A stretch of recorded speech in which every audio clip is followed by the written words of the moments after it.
सिद्धार्थ गुल्लू को साथ लेकर उस स्पॉट पर पहुंच गया था जहां पर उसका एक्सीडेंट हुआ था। लेकिन वहां पर सिद्धार्थ को कुछ नहीं मिला था, क्योंकि वहां सब कुछ क्लीन था। वहां पर सब कुछ क्लीन पाकर सिद्धार्थ को मजबूरन वापस लौटना पड़ा था। गुल्लू को लेकर सिद्धार्थ जैसे ही बुद्धा मार्शल आर्ट्स के अंदर घुसा कि उसे गुरु द्रोण ने पीछे से आवाज देकर रोक लिया था। गुरु द्रोण के आवाज देने पर सिद्धार्थ एकदम सकपका गया था। उसे समझ में नहीं आ रहा था कि आखिर वो गुरु द्रोण को क्या जवाब दे। क्या हुआ? खामोश क्यों खड़े हो सिद्धार्थ? जवाब दो। सिद्धार्थ को खामोश खड़ा देखकर गुरु द्रोण ने सवाल किया।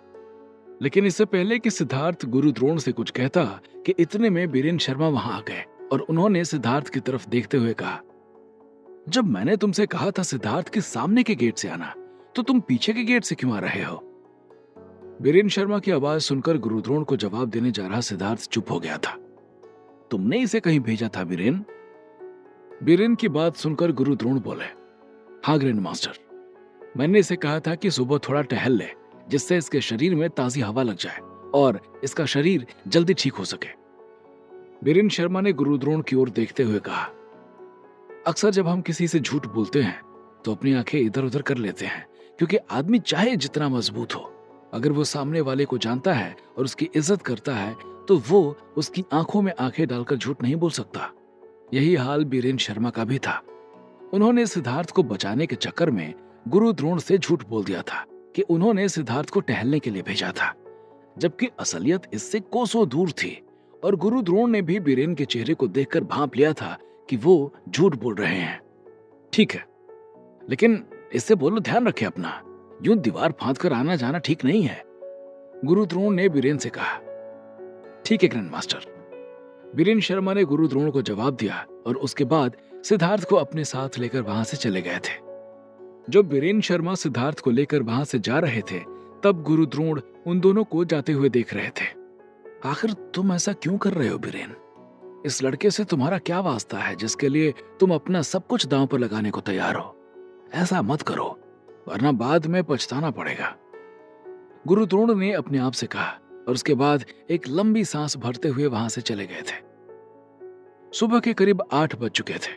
सिद्धार्थ अपने बेड पर लेटा हुआ था और बीरेन शर्मा उसके सामने खड़े हुए थे। बीरेन के चेहरे पर गुस्सा दिखाई दे रहा था और सिद्धार्थ उनके सामने सकपकाया हुआ दिखाई दे रहा था। जो तुम कर रहे हो सिद्धार्थ, मैं वो जानना तो नहीं चाहता, लेकिन जो तुमने रात में किया वो गलत था। अगर तुमको एकेडमी से बाहर जाना था तो मुझे बताना चाहिए था। अकेले क्या करने गए थे तुम? बीरेन शर्मा ने गुस्से से सिद्धार्थ की ओर देखते हुए कहा, अंकल वो मैं। इससे पहले कि सिद्धार्थ अपनी सफाई पेश करने के चक्कर में कोई झूठ बोलता कि बीरेन ने उसे डांटते हुए रोक दिया और बोले, तुम्हारे ऊपर बहुत सारे खतरा मंडरा रहे हैं सिद्धार्थ। मैं ये नहीं जानना चाहता कि तुमने ऐसा क्या किया है जिसकी वजह से लोग तुम्हारी जान के दुश्मन बने हुए हैं, लेकिन अपने आप को संभाल कर रखो। तुम्हारे साथ बहुत लोगों की लाइफ जुड़ी हुई है। अगर तुम्हें कुछ हुआ तो उन लोगों की लाइफ खराब हो जाएगी। बीरेन शर्मा ने सिद्धार्थ को समझाते हुए कहा। बीरेन शर्मा जिस हिसाब से सिद्धार्थ को समझा रहे थे, उनकी आवाज में सिद्धार्थ के लिए चिंता झलक रही थी। उसे देखकर यह साफ पता चल रहा था कि बीरेन को सिद्धार्थ की कितनी ज्यादा फिक्र है। जी अंकल, सिद्धार्थ ने जवाब दिया और फिर बीरेन शर्मा और सिद्धार्थ आपस में बातें करने लगे थे। अभी वो दोनों आपस में बातें कर ही रहे थे कि तभी अचानक से बीरेन शर्मा का फोन बजा। अपना फोन बजने पर बीरेन शर्मा ने फोन उठाकर देखा तो पाया कि पृथ्वीराज सिंह का फोन था। पृथ्वीराज सिंह का फोन आया देखकर बीरेन शर्मा के चेहरे की भाव भंगिमाएं बदल गई थी और सिद्धार्थ ने उनके चेहरे की बदली हुई भाव भंगिमाओं को पकड़ लिया था। किसका फोन है अंकल? सिद्धार्थ ने सवाल किया। पृथ्वी का है, बीरेन ने उदास स्वर में कहा। उनकी बातों से ऐसा लग रहा था कि जैसे वो पृथ्वीराज सिंह का फोन आने पर खुश ना हो, और ऐसा था भी। बीरेन किसी भी कीमत पर नहीं चाह रहे थे कि महेश ऐसे अस्पताल में भर्ती हों जहां पर उनकी तबीयत से जुड़ी हुई असलियत सामने आए।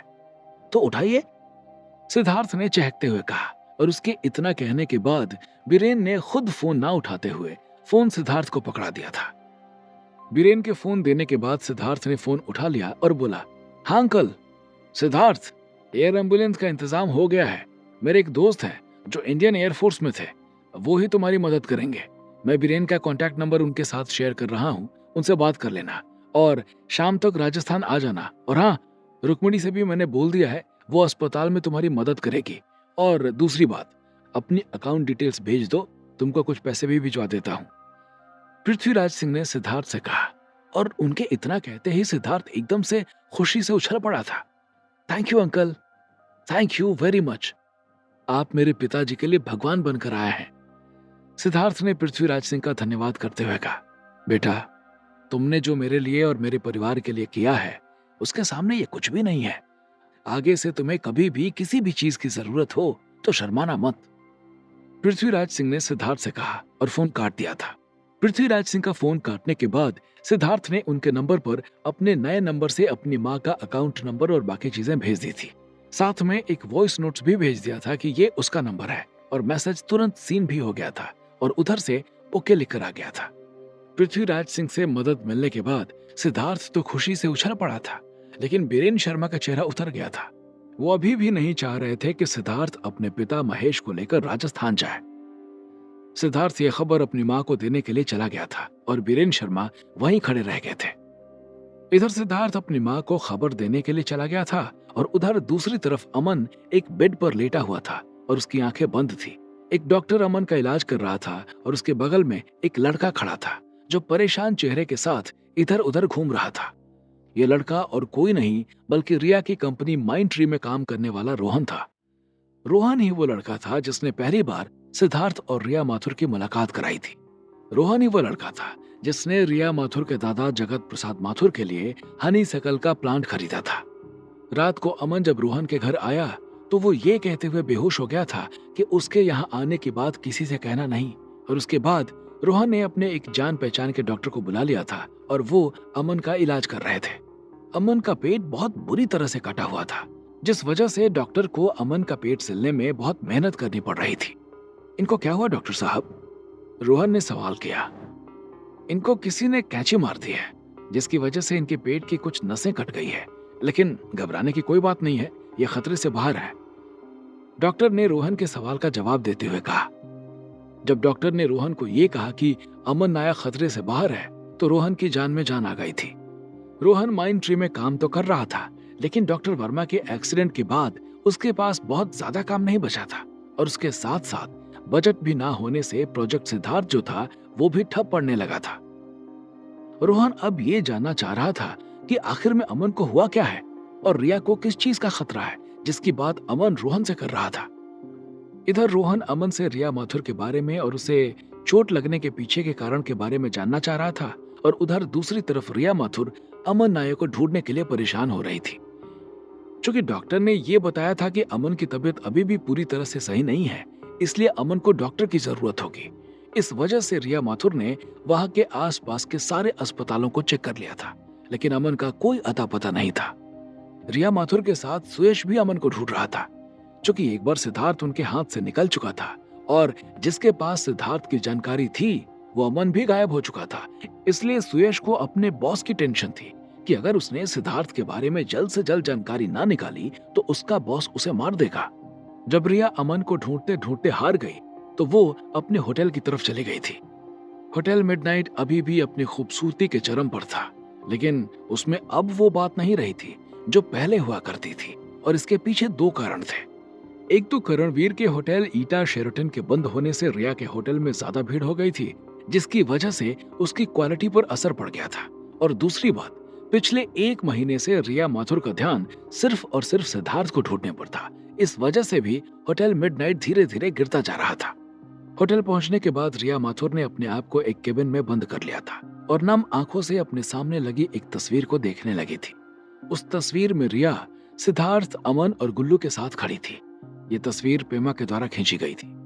ये तब हुआ था जब सिद्धार्थ सिंडिकेट की गोली लगने के बाद ठीक होकर होटल मिडनाइट में आया था। उस खुशनुमा दिनों को याद करके रिया माथुर की आंखें छलछला गई थी। तुम सब क्यों चले गए मेरी जिंदगी से? तुम लोगों के जाने के बाद मैं टूट सी गई हूँ।